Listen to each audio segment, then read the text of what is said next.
dia biasa-biasa saja, kelihatannya tenang, benar, tapi tidak ada ketertarikan. Not hot prospect. Ya. Kita buat itu, kita pilih. Jadi nanti kita akan fokusnya, ya, kita akan fokus ke hot prospect kita. Tanggal berapa, tanggal berapa, tanggal berapa. Kalau didesak, setiap orang pun tidak nyaman. Setiap orang tidak nyaman didesak. Sekali-sekali ngobrolnya jangan, endingnya jangan tentang bisnis. Ya kalau memang pure di WA ngobrol, ya udah ngobrol aja. Ya. Ingat, obrolannya jangan terkait bisnis. Jangan menanyakan bagaimana. Dekatkan saja kita dengan dia.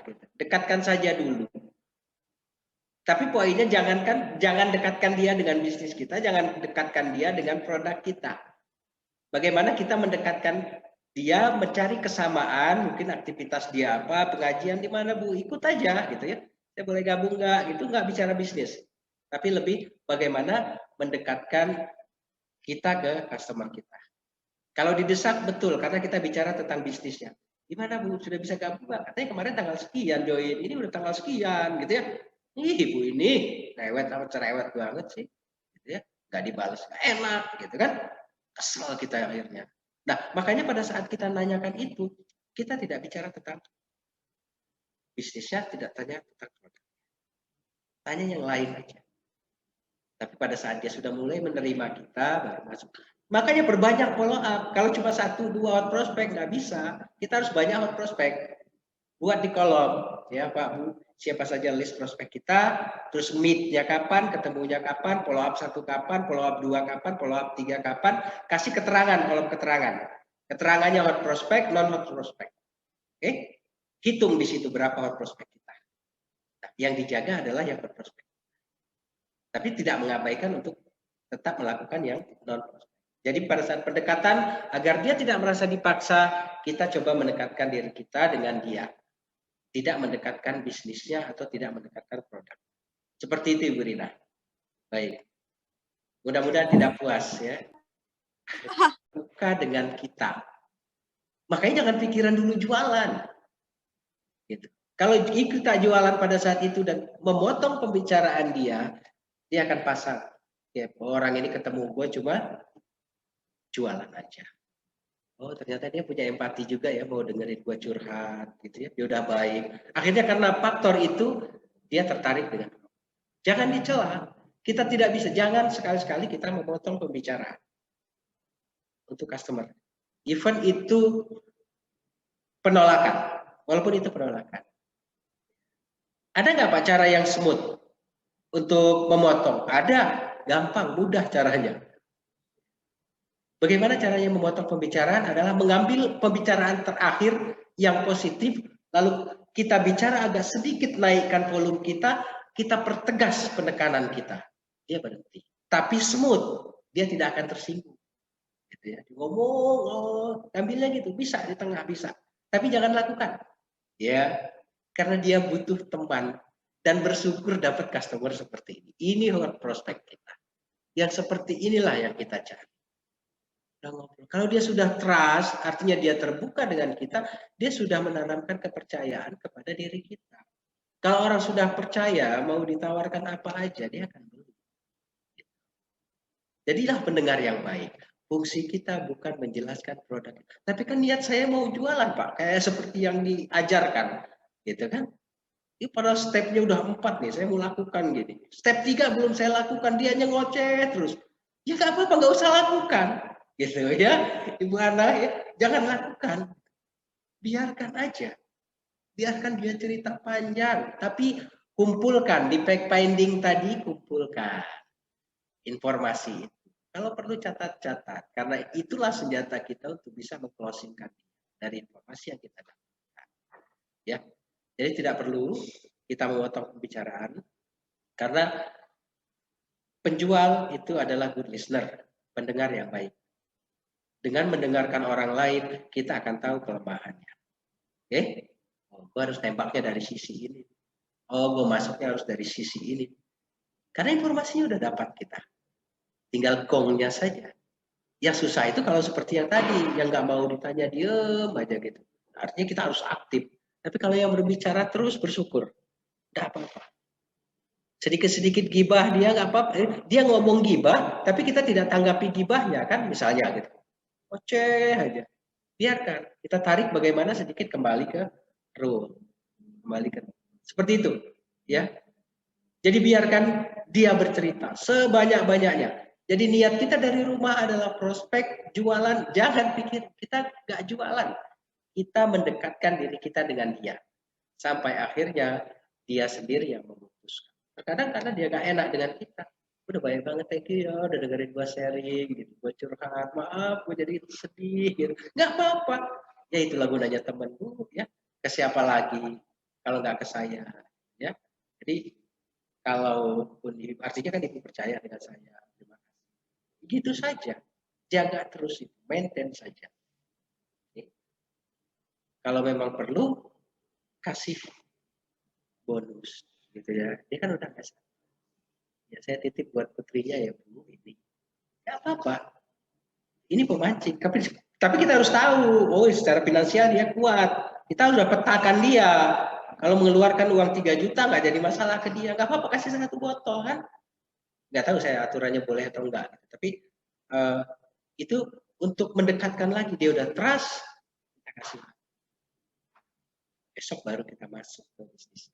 Tunggu nih, ada waktunya saya masuk untuk menjual. Tapi saat itu kita jadi konsultan yang baik. Kita tampung. Kita jadi tempat sampah customer. Enggak apa-apa, bagus. Perbanyak justru yang seperti itu. Karena semakin banyak orang cerita dengan kita, semakin banyak kelemahan yang kita dapatkan. Kelemahan dia untuk apa? Untuk berjualan, bukan yang lain. Kemarin kan ibu cerita ya, kondisi keluarga seperti ini.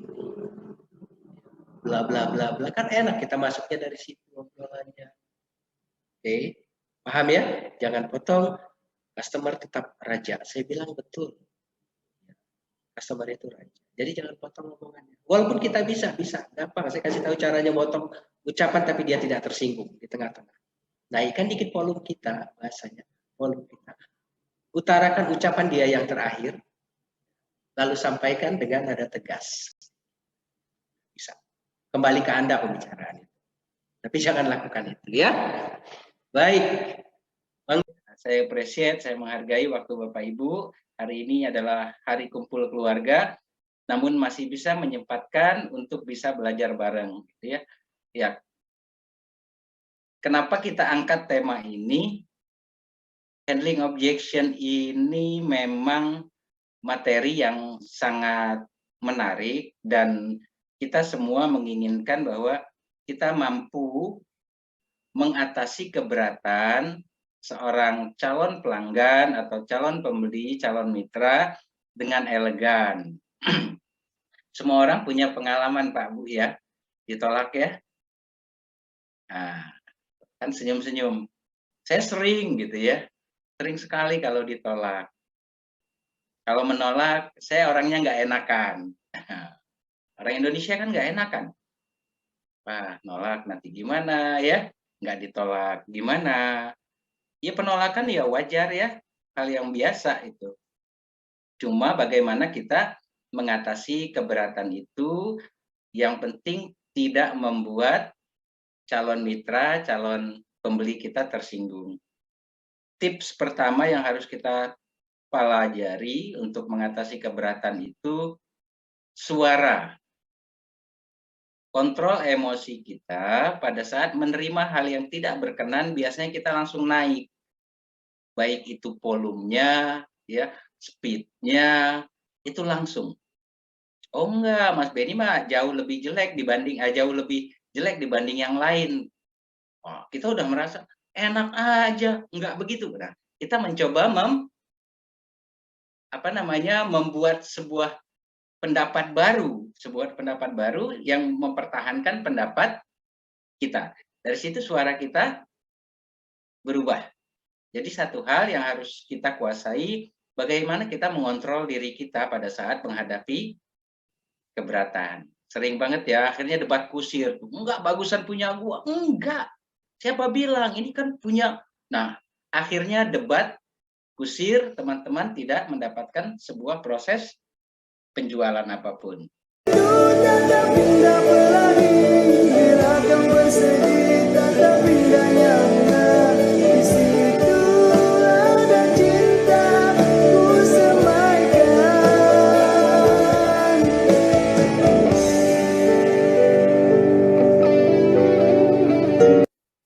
Baik. Jadi jangan nangis kalau ada penolakan. Jangan curcol.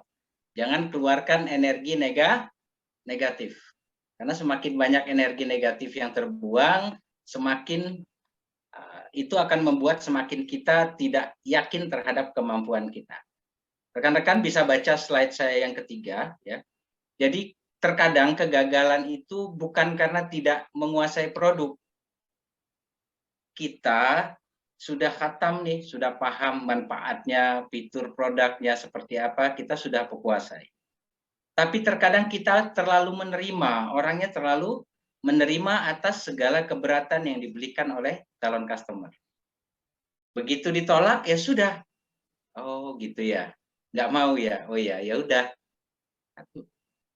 Terus presentasi lagi, ditolak lagi, oh nggak mau ya, iya. Kita terlalu menerima itu, sehingga kita terkesan pasrah. Padahal ada fight-nya kan. Orang tidak mungkin lah, bisa saja dia membeli dalam kesempatan pertama, tapi mostly atau kebanyakan mereka membeli karena kesempatan kedua setelah kita atasi keberatan-keberatan itu. Sama kalau kita memilih, misalnya kita mau beli rumah, milih dulu kan tipenya, ya, lokasinya, semua itu kita harus pertimbangkan. Namun kita sebagai seorang pebisnis, kita sebagai seorang penjual gitu ya, atau seorang mitra, kita wajib memberikan sebuah alasan kenapa mereka menggunakan produk ini atau kenapa mereka harus bergabung di bisnis ini. Jadi jangan nyerah dulu, Bu, Pak. Pada saat pertama orang menolak, oh ya udah, saya nggak mau ikut, saya nggak mau beli. Terus harganya mahal, ya udah kalau gitu terima kasih. Besok lagi ketemu lagi, bilang lagi, oh saya harus bilang izin suami dulu, baik terima kasih. Akhirnya kita mengkoleksi kata terima kasih dan tidak melakukan proses penjualan. Nah ini yang perlu dicatat. Jadi jangan gampang menyerah. Pada saat orang bilang menolak, itu belum tentu menolak. Ya. Bisa saja dia sedang mencoba ya, melihat seberapa besar upaya kita untuk bisa meyakinkan dia. Kalau kita bisa memberikan alasan-alasan yang menurut mereka itu sesuai dengan logika dan akal mereka, ya kemungkinan besar mereka akan membeli. Jadi jangan kita pasrah. Kita jangan selesai di situ. Pada saat dia bilang terima kasih, kita juga sudah bilang terima kasih, kita salaman pulang. Tidak seperti itu. Dari chat teman-teman semua tadi, ya, kita bisa masukkan, kita bisa kategorikan yang tadi harga mahal, ya, terus itu izin suami dan lain sebagainya. Pada dasarnya kalau kita mau kotakkan, ada 4 alasan. Ya, ini alasan umum. Alasan umumnya 4 kenapa orang menolak. Yang pertama, dia nggak mau buru-buru. No hurry, ini dia nggak mau tergesa-gesa mengambil keputusan. Dia nggak mau buru-buru mengambil keputusan. Turunannya banyak, bilang suami, ya kan? Itu turunannya tuh. Bilang istri, saya pikir-pikir dulu, ya. Saya harus mempertimbangkan dulu. Saya belum yakin betul. Ini masuk no hurry. Nanti setelah belajar ini, Bapak Ibu, saya harapkan sudah bisa memetakan dan membuat narasi atau redaksi bagaimana mengatasi keberatan dengan bahasa Bapak Ibu. Jadi nggak mau buru-buru. Kasih saya waktu dong. Jangan sekarang, nanti aja. Bulan depan aja deh. Saya harus bicara dulu dengan pasangan saya. Berarti dia memang butuh waktu untuk bisa memikirkan, sampai akhirnya dia mengambil sebuah keputusan. Jadi turunannya banyak tadi ya. Mudah-mudahan ini bisa dipahami. Dan yang Nohari ini kita bisa membuat sebuah cara, nanti polanya kita ada di setelah ini gitu ya. Bagaimana cara kita mengatasi keberatan yang Nohari. Baik, selanjutnya kalau dia tidak mau buru-buru, kan semua Bapak Ibu tadi tuliskan tuh. Ini masuk dalam 4 kategori yang ini. Lalu yang kedua no trust. Ya, dia sudah pernah berbisnis, MLM, gitu ya. Trauma, nggak mau lagi, kapok. Ya. Ada juga dia pernah berbisnis, tapi tidak menguntungkan, malah menguntungkan leadernya. Atau dia tidak percaya dengan produknya, makanya dia beli produk herbal. Dia tidak percaya dengan kita, karena kita baru kenal. Nah, ini masuk kategori no trust, turunannya banyak. Trust terhadap produk, terhadap kita sebagai seorang pemasarnya, tidak percaya dengan manfaatnya, dan lain sebagainya, dan lain sebagainya. Sampai di sini bisa dipahami ya. Jadi no trust, dia belum percaya. Kalau saya bilang tidak sih, dia belum percaya. Nah, ini tugas kita, convince, meyakinkan dia. Lalu yang keempat, dia tidak butuh. Saya belum butuh, ya. Karena apa? Karena ada suplemen yang dikasih dari kantor tadi. Saya belum butuh. Karena apa? Karena kondisi saya masih sehat saat ini. Atau saya belum butuh karena anak-anak udah besar semua, ya. Jadi mereka sudah bisa mandiri dan bisa memutuskan suplemen apa yang dipakai. No need. No hurry, no trust, no need. Yang terakhir, nah ini, no money, tapi jangan nodong. Tadi ya, mahal, saya nggak punya uang, belum gajian. Pokoknya semua serba alasan.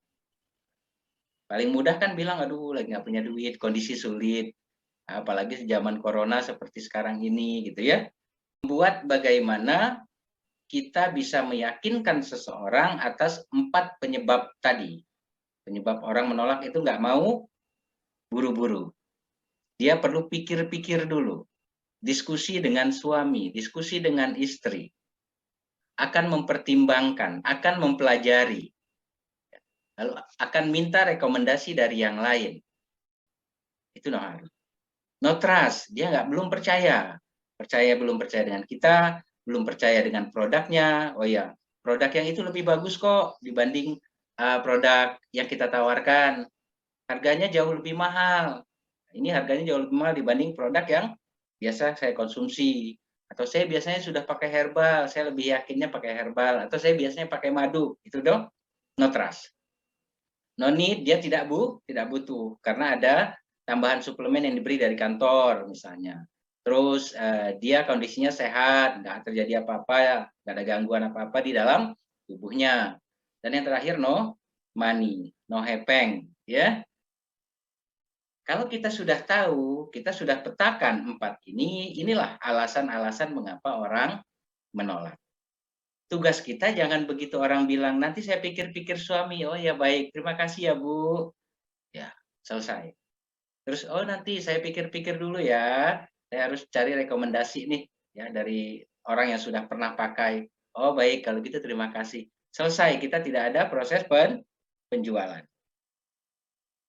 Biasanya kita akan ketemu dengan 3 sampai 4 handling objection. Rekan-rekan semua, tolong perhatikan, kalau satu penolakan itu tetap sama, tidak berubah, misalnya begini, saya bilang ke Mas Panji, misalnya saya nggak mau buru-buru misalnya. Mas Panji nanti ya, saya bilang ke istri dulu gabungnya. Oke. Mas Panji handling dong, bla bla bla bla ke saya. Terus saya balik, keberatan saya kedua, nggak berubah. Ya tapi tetap sih Mas, saya gimana-gimana juga etikanya harus bicara dengan istri. 2, keberatannya sama ya, nanti tolong perhatikan yang ini. Mas Panji bilang lagi dong, meyakinkan saya A, B, C, D, E, F. Setelah itu saya bilang lagi, ya kalau istri saya berbeda Mas, gitu. Nggak seperti istri yang lain. Jadi semua keputusan itu ada di tangan istri. Sama. Ya, keberatannya sama. Bentar, saya buatkan galeri lagi.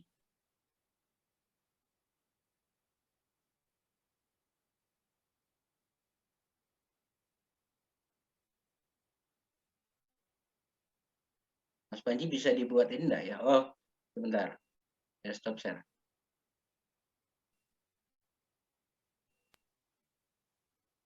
Jadi tadi ingat 3 keberatan sama. Paham sampai di sini ya? Ada perbedaan. Misalnya begini. Saya bilang ke Mas Panji, baik gimana Mas Panji? Bisa bergabung nggak? Mas Panji bilang, saya pikir-pikir dulu ya. Oke, saya pikir-pikir, itu yang pertama. Lalu saya jelaskan dong, saya kuatkan lagi Mas Panji, programnya ini, produknya, bla bla bla bla bla. Mas Panji bilang ke saya, ya tapi saat ini kondisinya, kondisi keuangan belum memungkinkan. Berubah nggak? Penolakan yang pertama, tadi pikir-pikir, yang kedua no money kan jatuhnya. Oke, itu yang kedua. Terus saya jelaskan lagi A, B, C, D. Mas Panji bilang, oh ya, tapi saya sudah pakai ini dari produk herbal. Ini biasa kita konsumsi tiap bulan. Berubah lagi 3. 3 keberatan dalam 1 kali pernyataan. Ingat, untuk yang kedua, pernyataan yang kedua, kita masih terus bisa meyakinkan dia, memberikan memberikan alasan, reason. Itu terus kita handling, terus di handling. Tapi kalau yang pertama tadi, yang dari 1 sampai 3 dia nggak berubah, pasangan, berbicara dengan pasangan, 3, cukup 3 kali. Cukup 3 kali, jangan push, jangan kita paksa. Karena dia tidak berubah. Biasanya kan labil gitu ya. Kalau saya bilang gini ke Ibu Nisa ya, Ibu Nisa, saya meyakinkan Ibu Nisa berubah-berubah nih alasannya. Oh, yang pertama Bu Nisa, kata Bu Nisa, aduh mahal Mas. Oke. Saya atasin dong, mahal kan relatif ya Bu, gitu. Jadi ada harga, ada kualitas. Bisa saja produknya murah, tapi apakah itu menjamin dari sisi manfaat, dari sisi kualitas? Biasanya yang lebih mahal itu jauh lebih, manfaatnya jauh lebih terasa. Banyak sudah bukti pemakai yang bisa sembuh dari penyakitnya karena mengkonsumsi BP atau British Propolis. Bu Nisa langsung bilang, iya tapi tetap Mas gitu ya, kalau kayak gini saya harus bilang ke suami. Ya, berubah ya. Saya bilang ke suami dulu. Berubah, saya handling lagi dong. Ya, yang namanya suami biasanya apapun keputusan istri setuju Bu ya, selama manfaat yang diterima itu baik. Dan bahkan suami bangga loh Bu, Ibu sudah bisa memberikan sebuah keputusan yang baik untuk keluarga. Apalagi ini terkait untuk kesehatan anak-anak. Saya yakin Bapak akan setuju dengan itu. Ngomong lagi Bu Nisa, iya Pak, tapi kan kondisinya lagi sulit. Berubah lagi. 3 tuh. Lagi sulit. Ya, suami sekarang sudah dikurangi. Jadi transport, uang makan itu sudah dipotong karena corona. Ini masih memungkinkan. Kita masih terus coba, tapi pendekatannya persuasif, baik. Suara lembut, jangan naik, intonasi kita setujui semua. Kalau kata Ibu Nisa, bilang, wah saya harus bicara dengan suami. Baik Bu, gitu ya. Kita setujui, perhatikan dalam mengatasi keberatan, setujui apapun yang dikatakan oleh calon customer, calon pelanggan. Setujui. Diskusi, misalnya gini, Ibu Rosa bilang, saya diskusi dulu lah dengan suami ya Mas, nggak bisa langsung ambil keputusan. Baik Ibu, ya. Semua kita biasanya memang begitu dalam mengambil sebuah keputusan, pasti kita minta izin dulu ke pasangan. Saya pun begitu. Gitu. Tapi terkadang ada sebuah keputusan yang memang harus kita tentukan sendiri. Apalagi ini menyangkut masalah kesehatan keluarga. Saya yakin, saya percaya yang namanya suami pasti akan setuju selama itu tidak selama itu bermanfaat bagi keluarga dan tidak mengeluarkan dana yang besar. Itu.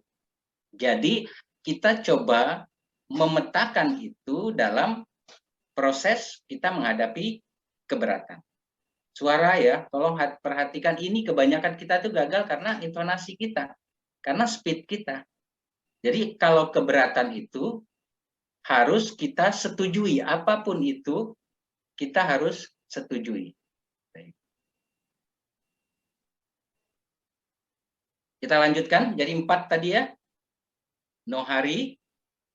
Yang kedua, no trust. Yang ketiga, no need. Yang keempat, No money. no money. Oke, baik. Kita petakan. Sekarang tugas kita, bagaimana kita mengeksekusi. Ada metode yang kita terapkan, metodenya LAARC. LARS. Ini Bruce Lee langsung nih. Ya, hadapi. Jangan langsung pulang, terima kasih. Enggak, hadapin dulu. Ya, 2-3 kali lawan dulu dong gitu. Jangan langsung nyerah. Udah ditolak langsung terima kasih. Enggak, lawan dulu. Ya, fight dulu. Kita kan sudah tahu tadi kuncinya. Kuncinya di mana? Terima dulu suara kita, turunkan kecepatan suara kita, diperlambat, dan juga kita perhatikan gestur dan body language-nya. Yang pertama apa? Orang itu kalau dia memberikan sebuah keberatan, berarti ada hal yang memang belum sesuai dengan hatinya atau pikirannya. Tugas kita mendengarkan. Kita dengarkan seluruh keluhannya, alasannya, jangan dipotong. Senjata kita kan tapi gitu. Lagi asik ngomong tapi Bu, enggak. Lagi di tengah asik, enggak, ini program beda. Nah, kita main di situ. Sekarang kita bedakan. Sekarang kita jadi pendengar yang baik. Dengarkan dulu. Misalnya Ibu Rosa bilang atau Mas Uje bilang, Mas kayaknya saya saat ini belum bisa gabung karena kondisi keuangan belum meyakinkan gitu ya, belum mempem buat saya untuk bisa bergabung. Nanti setelah itu baru setelah kita dengar acknowledge, mengerti, pahami. Pahami, maksudnya pahami di sini hal yang wajar Mas Uji, apalagi kondisi sekarang ya. Setujui kan? Kita setujui. Hal yang wajar artinya apalagi kondisinya saat ini mana pandemi belum selesai juga, sumber pendapatan berkurang. Saya pun begitu. Oke, setujui kan? Saya pun juga begitu. Tapi setelah kita setujui, jangan selesai sampai di situ. Asking lagi. Lalu kita tanya, oke, kalau Mas Uje, ini kan tadi keberatannya misalnya Mas Uje keberatan keuangan secara finansial. Menurut Mas Uje, dari sisi kita tidak bicara dana, tidak bicara uang. Lalu kita bicara investasi tentang kesehatan. Jauh lebih penting mana? Anak tetap terjaga dalam keadaan sehat atau uang banyak tapi anak sakit? Kita bertanya. Biar apa? Biar nanti ada informasi lagi yang masuk ke kita. Sehingga kita bisa memperlambat atau menahan dan bisa meyakinkan calon pembeli tadi. Kita tanya lagi, asking. Jadi jangan sampai acknowledge, kita setujui, tapi kita nggak tanya. Misalnya Ibu Ratna bilang, ya saya harus bilang ke suami dulu. Oh begitu ya Bu, ya. Saya paham Bu, setiap keputusan memang harus bicara dengan suami. Idealnya seperti itu, saya setuju, saya sepakat. Menurut Ibu yang akan didiskusikan dengan pasangan itu boleh tahu apa Bu? Setelah itu saya bertanya. Lalu kan Ibu bilang, oh ya seperti ini, seperti ini, seperti ini. Nah, setelah kita tanya, dapat jawaban, baru kita respon. Kalau kata Ibu Ratna tadi, keputusan memang harus 2 gitu. Saya dengan pasangan. Saya sepakat dan saya setuju Bu. Ya. Setelah saya bertanya, misalnya ini saya jawab, saya respon. Nah, Saya pun begitu sebagai seorang suami. Saya posisikan suaminya Ibu Ratna nih, karena sama-sama ya, karena suami. Kalau istri ya porsikan itu sebagai istri. Kalau ibu-ibu dengan ibu-ibu dengan ibu ya posisikan saya pun sebagai seorang istri sama seperti itu. Saya bilang ya saya pun sebagai suami memang mengharapkan seperti yang Ibu Ratna katakan bahwa setiap keputusan itu bisa berdua dengan pasangan. Tapi terkadang saya memberikan ruang, Bu. Suami itu memberikan ruang untuk istri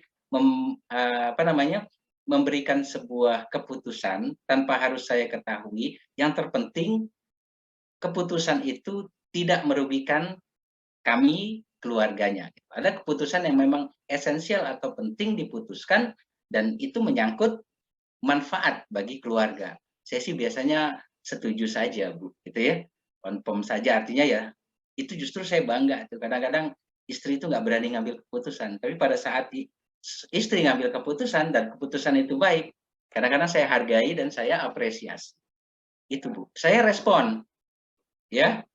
Jadi saya merespon dari pertanyaan tadi. Terus selanjutnya confirm. Jadi LAARC, listening, acknowledge, asking, respond, konfirmasi. Oke, konfirmasi. Jadi kalau kalau ibu sudah setuju, pada dasarnya Ibu Ratna setuju, betul ya Bu? Di situ ya set lagi. Pada dasarnya ibu setuju, hanya harus bicara dengan suami. Dan setiap suami biasanya, saya membiasakan, biasanya setuju dengan keputusan apapun yang kita ambil, ya, yang istri ambil selama itu bermanfaat bagi keluarga. Apalagi ini menyangkut kesehatan.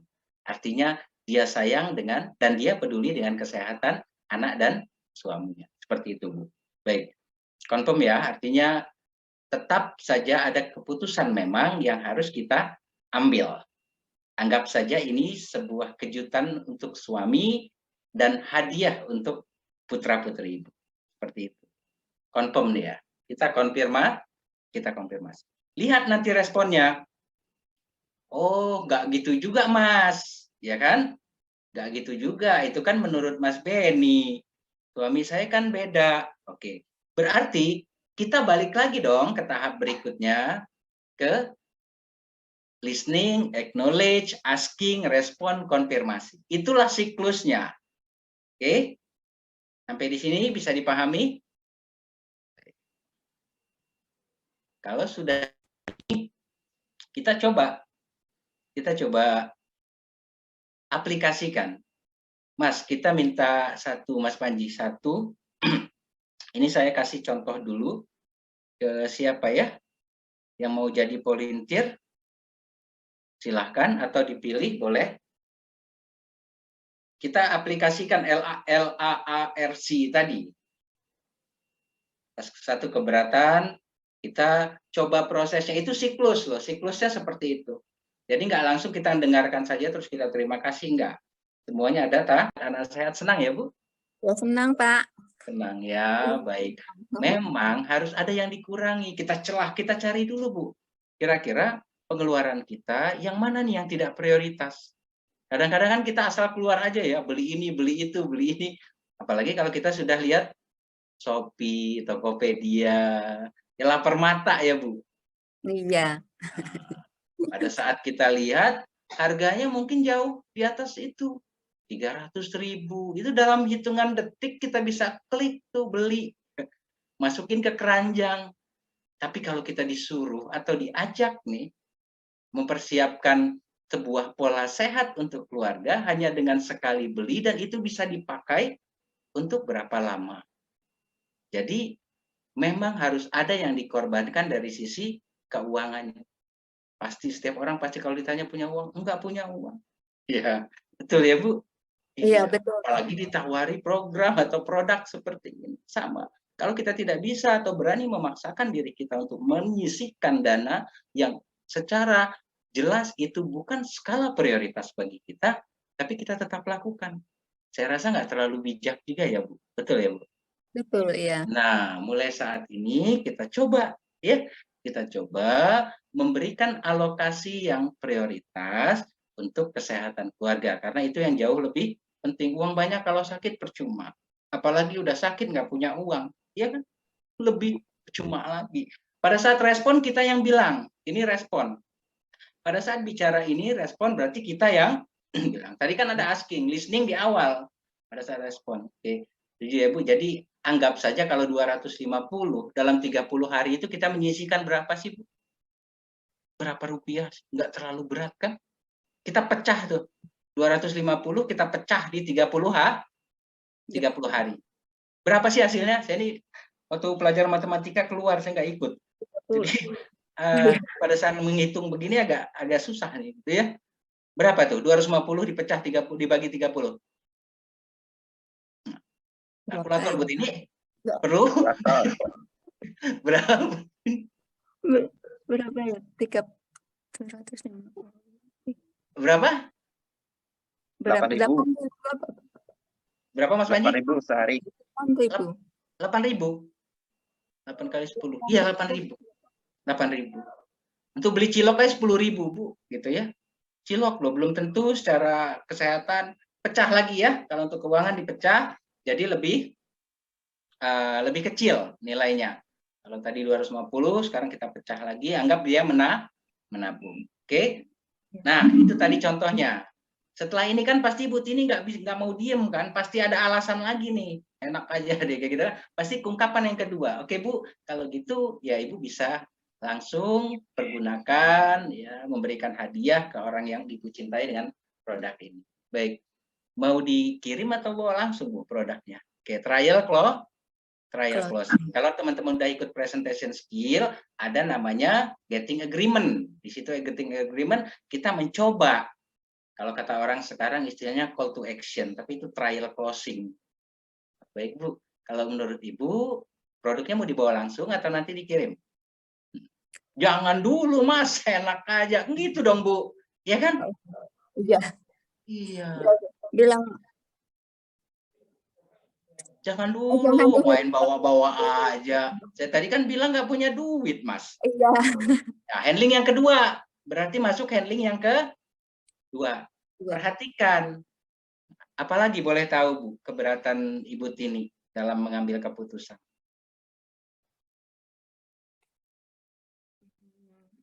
Ya.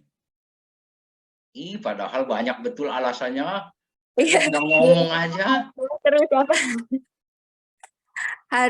Harga kadang ya di itu juga Pak apa karena belum butuh tadi sudah ya.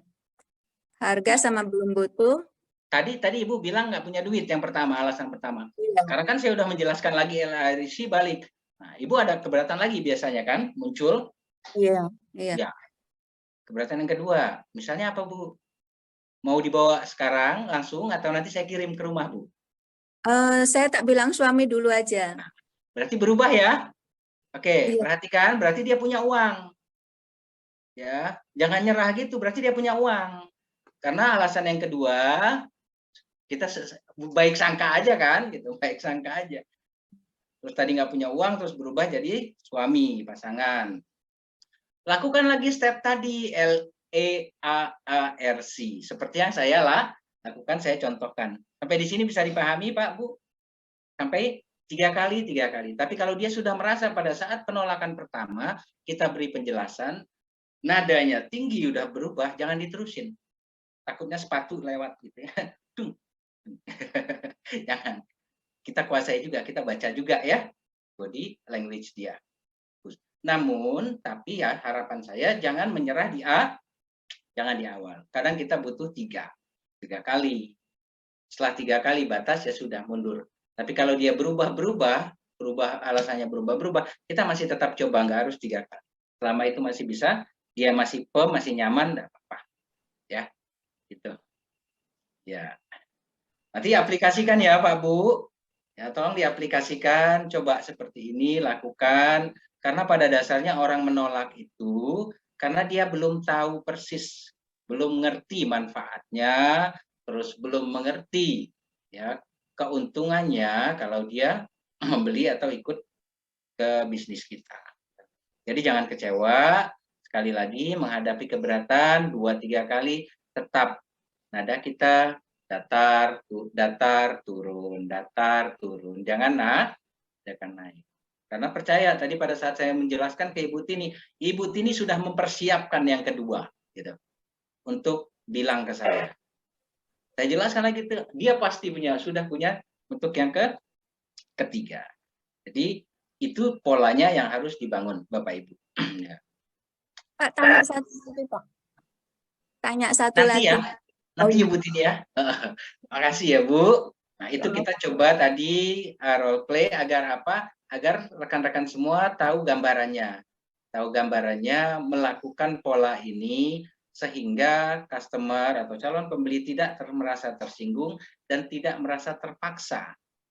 Buka lagi cakrawala berpikir kita dengan analogi atau deskripsi yang masuk akal.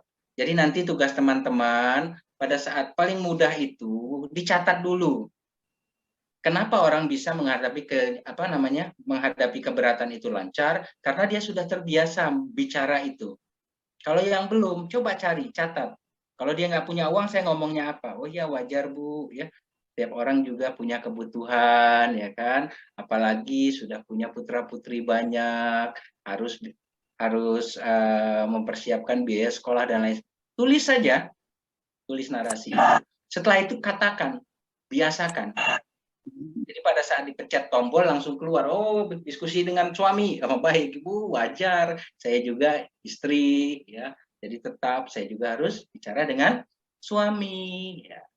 Tapi terkadang suami itu lebih senang dengan istri yang bisa memberikan sebuah keputusan yang bermanfaat untuk keluarga. Apalagi ini wujud cinta kita terhadap anak, investasi kesehatan. Nah, itu